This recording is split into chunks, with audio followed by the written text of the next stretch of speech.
కేరళ కాసరగఢ్ జిల్లాలోని బేలూరు గ్రామంలో ఓ ఇంటి నిర్మాణం కోసం తవ్వుతూ ఉండగా వందల ఏళ్ల క్రితం నాటి ఇత్తడి కళాఖండాలు బయటపడ్డాయి.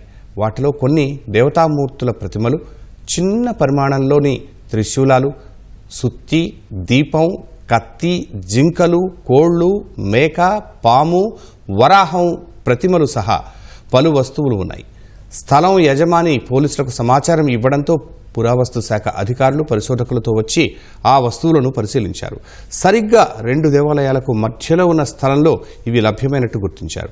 ఈ వస్తువులను 16-17వ శతాబ్దంలో అప్పటి ప్రజలు పూజ కోసం వినియోగించి ఉంటారని భావిస్తున్నారు. దండయాత్రల సమయంలో ఇవి ధ్వంసం కాకుండా భూమిలో దాచి ఉండొచ్చని పేర్కొన్నారు. 15 నుంచి 18వ శతాబ్దంలో కేరళ, కర్ణాటకకు పరిపాలించిన ఇక్కేరి నాయక వంశానికి సంబంధించిన కళాఖండాలను ఇవి పోలి ఉన్నట్టు తెలిపారు. ఈ పురాతన వస్తువులను స్వాధీనం చేసుకుని పరిశోధనల కోసం పంపించారు.